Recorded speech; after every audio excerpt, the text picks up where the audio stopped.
Bonjour, bienvenue à vous. Je fais les tirages astro pour octobre.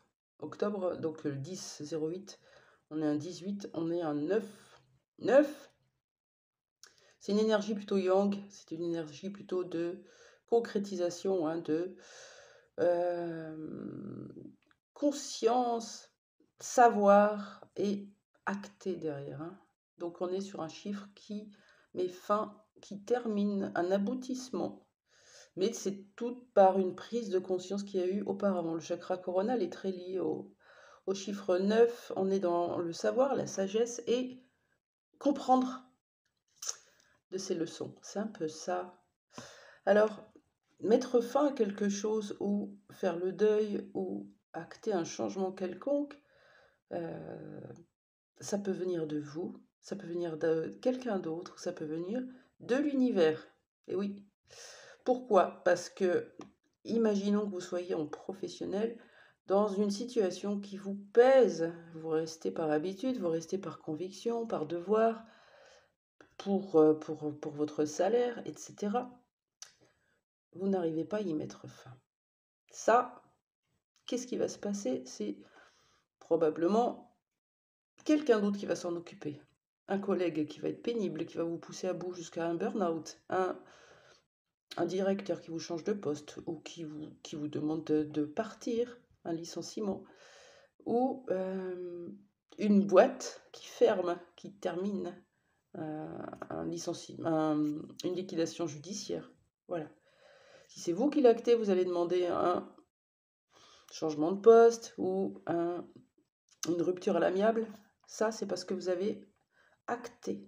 Vous l'avez choisi, décidé. Et c'était à vous de choisir. Si vous ne choisissez pas, l'univers aussi peut s'en charger. Peu importe, ça peut être un arrêt de travail, un burn-out, une maladie, quelque chose qui change, qui vient, vous voyez, qui vient contrer un peu vos plans en vous disant tu ne veux pas faire ce choix, tu ne veux pas arrêter, on va t'aider. Là, c'était un exemple professionnel, mais évidemment, ça joue dans la vie sentimentale. Évidemment, c'est vous qui faites le choix, ou c'est l'autre, ou c'est l'univers qui s'en charge, toujours pareil. Et puis, sans parler de domaine propre, ça peut être des comportements qui changent, des schémas. Voilà. Depuis petite, je suis jalouse. Je dis n'importe quoi. Depuis petite, je suis jalouse. Je décide ici et maintenant de travailler sur cette jalousie et de m'en défaire, ou de l'amoindrir, ou de la comprendre, en tout cas, de l'accepter que je l'ai en moi et qu'elle est toxique pour les autres. Ça, c'est aussi un aboutissement de quelque chose. Dans le schéma, dans le comportement, c'est pour repartir sur un 1, et le 1, ça sera au mois de novembre et ça sera formidable. Voilà, je vais faire le choix des signes, et puis n'hésitez pas, si vous avez besoin d'aide dans votre vie, pour y voir plus clair, pour prendre une direction, ou pour sortir d'un schéma en boucle, ou d'une souffrance physique, émotionnelle, psychique, demandez une guidance, je vous en fais une. On se met 2 heures ensemble en visio et on va chercher toutes les réponses dont vous avez besoin ici et maintenant. Bien sûr, on évolue tout le temps. Je vous mettrai le lien en dessous. Je vous souhaite une bonne écoute. Je vais faire mes tirages. Bonjour, bienvenue à vous pour le tirage de votre signe du coup. Et on y va sur un autre signe. N'oubliez pas d'aller voir vos ascendants, vos signes lunaires, tout le bazar. Ça pourra vous donner des indications dans plein de tirages différents. Je vais essayer de faire les 12 d'affilée, comme ça vous les aurez rapidement. On y va avec les scorpions. Bienvenue les scorpions. Les scorpions, vous êtes dans une énergie 10. 9, n'importe quoi. Les scorpions, vous êtes dans une énergie 9 ce mois-ci, au mois d'octobre. C'est l'énergie de la planète qui nous influence, au même titre que les lunes et les pleines lunes. C'est une énergie qui vient nous mettre en lumière, nous faire terminer quelque chose, aboutir quelque chose. Ça peut être une relation, une situation, un comportement, un schéma, une blessure, un masque à retirer. Vous voyez un peu?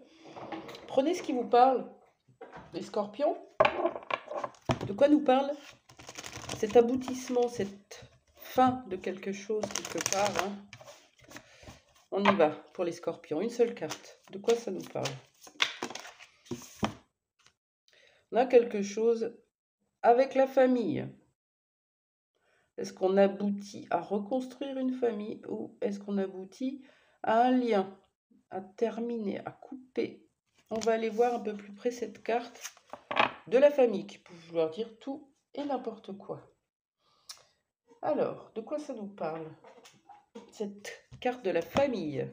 Donc vous, essentiellement, sur le mois d'octobre, vous le savez, vous avez en ligne de mire à bosser sur votre sphère familiale. De quoi ça nous parle pour les scorpions? La famille. Réussir à quoi? Allez, réussir à quoi?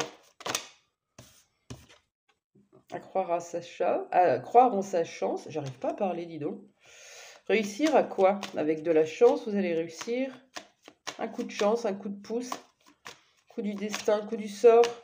Réussir à quoi? À y voir plus clair dans votre famille. Peut-être dans le développement personnel. Comprendre quelque chose qui s'est joué dans votre famille ou un schéma. De quoi nous parle cette clairvoyance?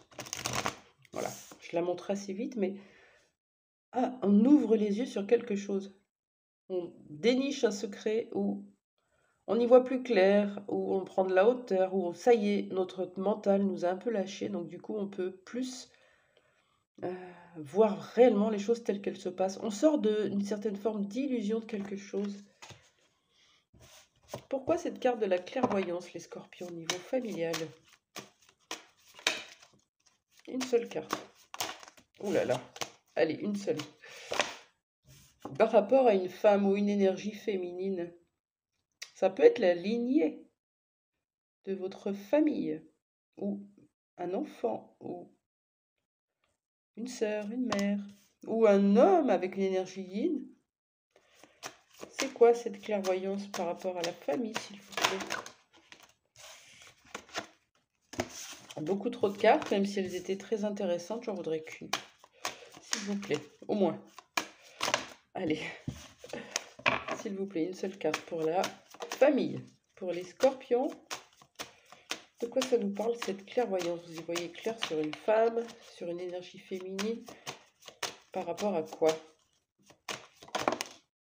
Un lien fusionnel. Vous avez un lien fusionnel. Ça peut être avec un enfant, ça peut être avec votre mère, une grand-mère. Bon, on est plutôt vraiment sur mère-enfant, hein. Il y a un lien fusionnel dans votre famille. C'est beau, bien sûr. Mais parfois, ça bloque. Qu'est-ce que ça vient dire pour vous, ce lien? Qu'est-ce qui se passe avec ce lien pour les scorpions? C'est intéressant. Une blessure de rejet. Donc souvent, la blessure de rejet, elle est avec la personne du même sexe que vous. Donc ça peut être, si vous êtes une femme, c'est votre mère. Une blessure de rejet, elle vous a rejeté, ou cette sensation d'être rejeté, de ne pas être aimé, de ne pas avoir reçu cette énergie d'amour, de sécurité, de réconfort, de soutien, ces besoins fondamentaux qu'a un enfant. Ça peut être une vraie blessure, vraiment votre mère vous a rejeté, ou une sensation de ne pas avoir été aimé à votre juste place. Et ça influence sur le comportement que vous avez avec les autres, évidemment. Vous vous excluez, vous restez toujours en retrait, vous ne prenez pas votre place, vous avez peur de ne pas être assez bien, de ne pas être quelqu'un d'aimer tel que vous êtes, donc ça influence beaucoup de choses dans votre vie, cette blessure de rejet. Qu'est-ce qu'elle vient influencer, cette blessure de rejet, tiens, dans votre vie actuelle? Comment elle se joue, cette blessure de rejet? Alors des fois, on a une blessure d'abandon qui est plus importante, ça ne nous empêche pas d'avoir la blessure de rejet, hein. Pourquoi cette blessure de rejet? On a la tempête, une foudre. Attendez, on va aller voir un peu. Une foudre inattendue, une tempête. Pourquoi? Comment ça influence votre vie, s'il vous plaît? Allez, une seule carte. Notamment dans la passion. Et là, j'entends par passion le relationnel, l'amour, l'amour passionnel, l'amour chimie, l'amour connecté. Vous êtes foudroyé dans une passion, vous avez vécu quelque chose d'inattendu, une rencontre ou une séparation. Ouais, ça peut être une rencontre. Vous mettez en lumière ce mois d'octobre, vous allez réussir à comprendre la blessure de rejet qui vous lie à votre famille, notamment à votre mère et peut-être vous avec votre enfant, c'est possible. Et si vous êtes un homme, c'est avec votre père, la blessure de rejet. Un lien fusionnel, cependant, même si l'amour n'a pas été suffisant, ça influence votre vie relationnelle, sentimentale. Comment ça influence? Qu'est-ce qui en ressort? Pour vous, les scorpions, comment ça influence votre vie? Ouh. Il y en a 3, je ne les prends pas. Je regarde même pas. J'en voudrais qu'une. Allez. S'il vous plaît, pour les scorpions, comment ça influence? Qu'est-ce que ça en dit? Quel comportement ça engendre chez vous? Un truc comme ça. Je sais, je suis pas très claire. Vous donnez pas de réponse, ou vous laissez poireauter, ou vous laissez en suspens, ou vous mettez en silence radio les autres. Ou alors vous le prenez, hein? Vous prenez le silence radio, l'exclusion, le rejet, des personnes qui restent dans le silence, qui ne vous disent pas les choses ou qui ne répondent pas à vos questions. Quoi d'autre pour les scorpions?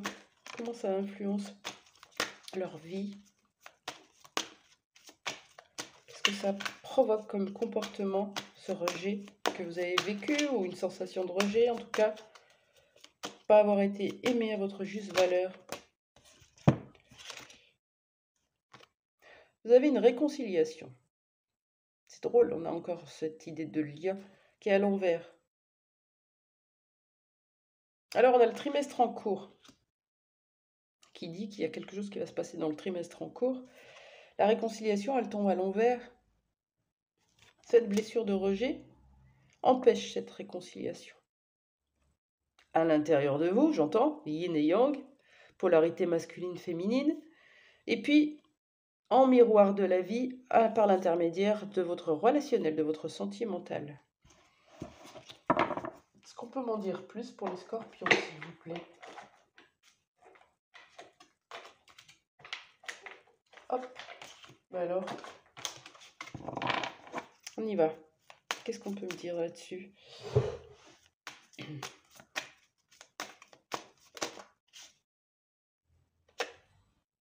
Un pardon qui n'a pas été accordé à quelqu'un, ou quelqu'un qui ne vous accorde pas un pardon. En tout cas, il y a cette idée encore d'être lié par quelque chose qu'on n'a pas libéré. Hein.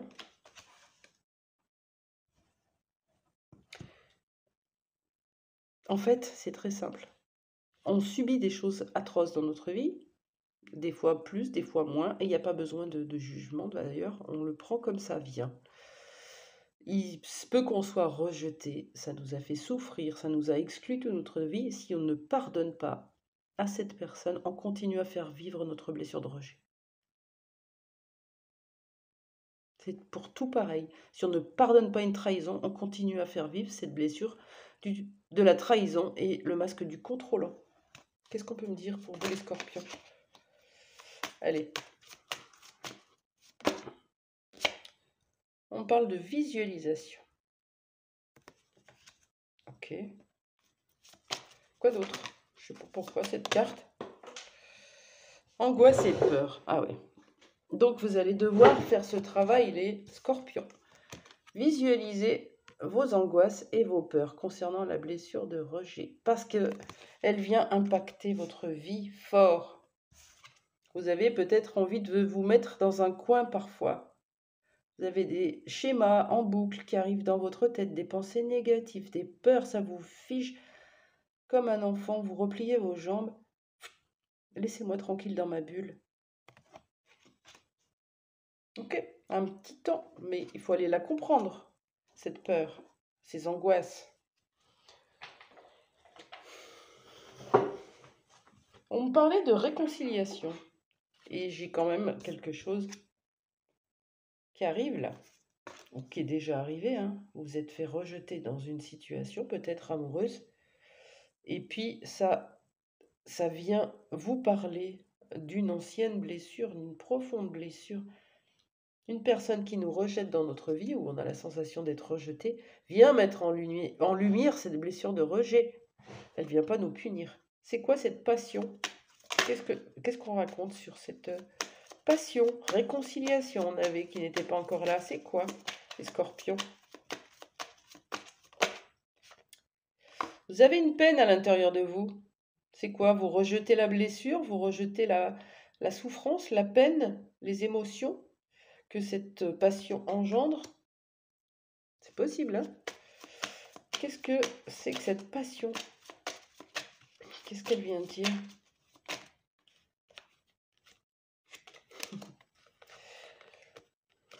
Il y a quelqu'un que vous admirez en secret, ou qui vous admire en secret, et vous avez envie de vous réconcilier, de reconstruire avec cette personne.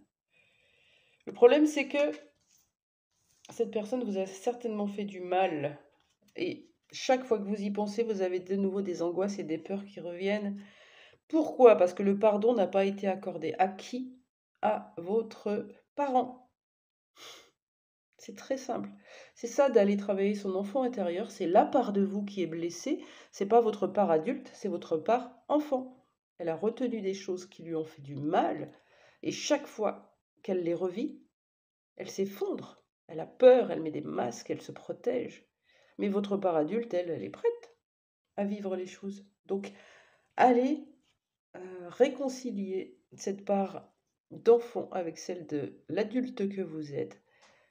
Soyez le parent que vous auriez aimé. Voilà. Un petit conseil pour finir tranquillement ce mois pour vous. Qu'est-ce qu'on vous conseille? Tiens, je prends celui-là, j'aime bien. Pour les scorpions, qu'est-ce qu'on vous conseille pour ce mois pour finir tranquillement?